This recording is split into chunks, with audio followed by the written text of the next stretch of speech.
পোনপ্ৰথমে জহাৰ আমি সংবাদ মাধ্যমেদি আমি অসমবাসী তথা অসম আদিবাসী সমাজক জহাৰ তথা নমস্কাৰ জনাইছোঁ। তো আমি যোৱা 31 আগষ্ট তাৰিখে আমি দিল্লীলৈকে এটা সজাতি দল গৈছিলোঁ। আদিবাসী 37 অনুসূচিত জনজাতি ঐক্যমঞ্চ ও অসমৰ আমাৰ আদিবাসী অন্যান্য সংগঠন আশা আৰু অন্যান্য আমাৰ আনুষাংগিক যিবিলাক সংগঠন আছে সেই সংগঠনসকলক আমি লৈ আমি সজাতি দলটো গৈছিলোঁ। আৰু পোনপ্ৰথমে আমি সজাতি দলটো গৈ আমাৰ প্ৰধানমন্ত্ৰী নৰেন্দ্ৰ মোদীজী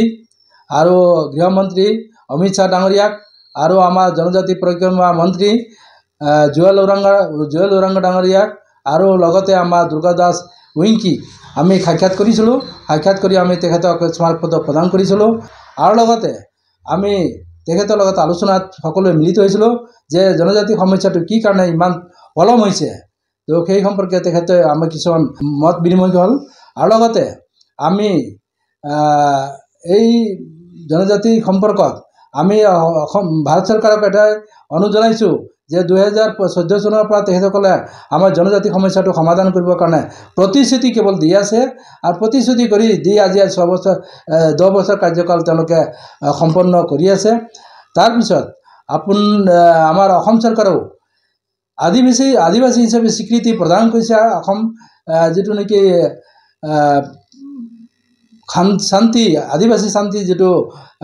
চুক্তি হৈছিল সেই চুক্তিৰ মাজেদি আদিবাসী স্বীকৃতি যদি প্ৰদান কৰাৰ পিছতো আজিলৈকে এই সমস্যাটোক তেনেভাৱে পেলাই ৰাখিছে। তো সেই ক্ষেত্ৰত আমি অলপ ক্ষোভিত হৈছোঁ আৰু আমি বিৰোধ কৰিছোঁ যাতে চৰকাৰে এই সমস্যাটো অতি সোনকালে সমাধান কৰি 2026 চনৰ যিটো নেকি বিধানসভা নিৰ্বাচন আহি আছে সেই বিধানসভা নিৰ্বাচনত জনজাতি সমস্যা যাতে তাত তেখেতসকলৰ শাসকীয় দলৰ ইস্তাহাৰত থাকিব নালাগে তাৰ কাৰণে আমি অসম চৰকাৰ তথা বিজেপি চৰকাৰক আমি দাবী জনাইছোঁ। সৰ্বপ্ৰথমে নমস্কাৰ জনাইছোঁ, জোহাৰ জনাইছোঁ। আৰু যোৱা আমি 31 তাৰিখে এটা সজাতি দল আমি দিল্লীলৈ ৰাওনা হৈছিলোঁ। সদৌ অসম আদিবাসী ছাত্ৰ সন্থা আশা লগতে আদিবাসী 36 অনুসূচিত জনজাতি ঐক্য মঞ্চৰ বিষয়ববীয়া লগতে আমাৰ আদিবাসীসকলৰ বিভিন্ন সমাজৰ সভাপতি সম্পাদক সেইসকলৰ লগত আমি বিশেষকৈ আমি জনজাতিকৰণ অসমৰ আদিবাসীসকলক জনজাতিকৰণ দিব লাগে ইয়াক লৈ আমি বিভিন্ন দপ্তৰত আমি ভ্ৰমণ কৰিছিলোঁ আৰু আমি জনজাতি পৰিক্ৰমা মন্ত্ৰী আমি জুৱেল ওৰাং লগতে ৰাজ্যিক জনজাতি পৰিক্ৰমা মন্ত্ৰী দুৰ্গা দাস উইকি ডাঙৰীয়াক আমি লগ ধৰিছিলোঁ। লগতে আমাৰ ৰাষ্ট্ৰীয় জনজাতি আমাৰ আয়োগৰ যি অধ্যক্ষ আছে চেয়াৰমেন আছে তেখেতসকলৰ লগত আমি আলোচনাত মিলিত হৈছিলোঁ আৰু জনজাতি সম্পৰ্কে এতিয়া কি পৰ্যায় আছে সেই বিষয়ে আমি আলাপ আলোচনা কৰিছিলোঁ আৰু তেখেতসকলৰ আলাপ আলোচনাৰ পৰা আমাৰ এটা কথা স্পষ্ট হৈছে যে যেতিয়ালৈকে অসম চৰকাৰে অসমৰ পৰা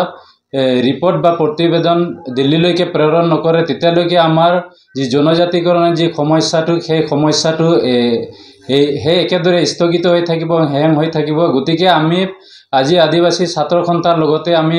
আদিবাসীসকলৰ বিভিন্ন দল সংগঠনৰ জৰিয়তে আমি অসম চৰকাৰক এইটোৱে অনুৰোধ জনাই আছোঁ যাতে অতি সোনকালে আমাৰ জনজাতিকৰণক লৈ অতি শীঘ্ৰে দিল্লীলৈ ৰিপৰ্ট প্ৰদান কৰিব লাগে, প্ৰতিবেদন প্ৰদান কৰিব লাগে। যিহেতু 2019 চনৰ পৰা আমাৰ যিখন বিল ৰাজ্যসভাত ইতিমধ্যে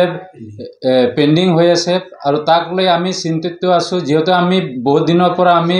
সংগ্ৰাম কৰি আছোঁ আদিবাসীসকলৰ জনজাতিকৰণৰ ক্ষেত্ৰত আৰু বহুতবাৰ আমাক কেৱল নিৰ্বাচনৰ আগতহে প্ৰতিশ্ৰুতি প্ৰদান কৰা হয়। নিৰ্বাচনৰ সময়ত কিছু জনজাতিকৰণৰ কাম হয়, তাৰপিছত নিৰ্বাচন শেষ হৈ যোৱাৰ লগে লগে জনজাতিকৰণৰ যি সমস্যা সেই সমস্যাটো পেণ্ডিং হৈ থাকে বা তাৰ ওপৰত কোনো ধৰণৰ কথা বতৰা নহয়। গতিকে আমি এইবাৰ আদিবাসী ছাত্ৰ সন্থাৰ লগতে অসমৰ সকলো আদিবাসী জাতি জনগোষ্ঠীয়ে আমি সিদ্ধান্ত গ্ৰহণ কৰিছোঁ যে অতি শীঘ্ৰে আমাক জনজাতিকৰণৰ সমস্যাটো সমাধান কৰিব লাগে। আৰু যিহেতু আমাৰ যোৱা কেইদিনমান আগত অসমৰ মাননীয় মুখ্যমন্ত্ৰীৰ লগতে সদৌ অসম আদিবাসী ছাত্ৰ সন্থা জানি শক্তি লগতে প্ৰমাণ পত্ৰৰ এটা বৈঠকত মিলিত হৈছিলে আৰু আমি বিচাৰিছোঁ যেহেতু আমাক 2000 যেতিয়া আমাৰ আদিবাসী একতকৰণ হ'ল তেতিয়া আদিবাসী জাতি হিচাপে স্বীকৃতি প্ৰদান কৰা হ'ল বুলি অসমৰ মাননীয় মুখ্যমন্ত্ৰী ডাঙৰীয়াই কৈছিলে আৰু সেই অনুসৰি যেতিয়ালৈকে আমাৰ আদিবাসীৰ নামত প্ৰমাণ পত্ৰটো প্ৰেৰণ কৰা নহয় তেতিয়ালৈকে আমি